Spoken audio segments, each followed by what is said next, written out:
on that. You really just focus on, I focus on my family, and that's all that really matters. And just clear the outside noise, clear the clutter. Because the more people that are telling you things, the more it's eventually going to seep in. So I don't really worry about that. And honestly, I had no idea. And once again, I'm a Philadelphia Eagle. Last time I remember, we're pretty bitter rivals. So I'm excited to be a part of the Eagles organization. You always been that way? Have you always been able just to keep that off, or was there a time where it really bothered you and you had to say, I can't do this? I think when you're younger and when I speak to younger kids, I think that's big because when you're in high school and you start seeing your picture in the paper. And that's because you play good games. You read it because you're like, wow, I'm in the paper. Like I was in the Austin American Statesman as a kid, and so you start reading it. But then when you start having bad games or you're in college, like you start seeing it. Like, oh wow. So that's where you learn, and you just I had a lot of wise mentors say, hey, don't worry about that. Don't read that. Just focus on what you got to do. Focus on your teammates. Focus on those who love you because that's what matters. Because they know what's best. And my dad's never been afraid to tell me the truth. So. Whenever I need advice or whatever, he watches me play, he knows me better than anyone. He'll tell me the truth, and he always gets me going in the right direction. My wife actually knows quite a bit, too. So there's sometimes she says stuff and it doesn't resonate, but then I look back and she was right. So I lean on them. In this situation, you're alone in a desert, and you just have one phone call to make. Who will be that person that you will call in that unique phone call that you can make if you're lost in a desert? I call my wife, Tori, and hope she'd send help. And she would. Nick, it seems that everybody in the organization has been talking about the underdog role, the Nationals and everything. You really buy into the fact that you're underdogs in this situation?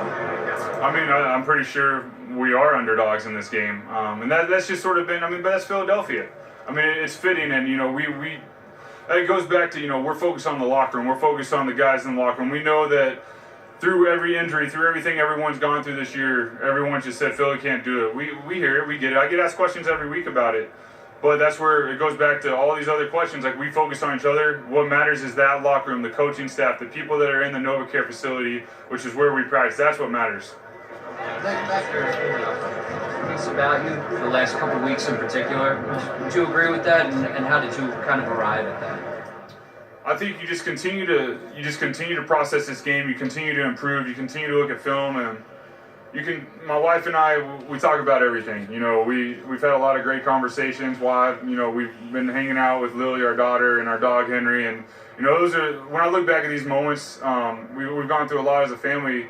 Those would be some of my favorite moments of these last couple months of this journey. Is just talking about the tough stuff, talking about the emotional stuff, and I think those conversations, along with prayer, and obviously I'm in my Bible every day, reading the Word, and then talking about it with my wife Tori. That's brought me peace in this time of all this, and I'll be calling my wife a lot this week and talking to her, and she's always got good words to say, so I'm grateful for her.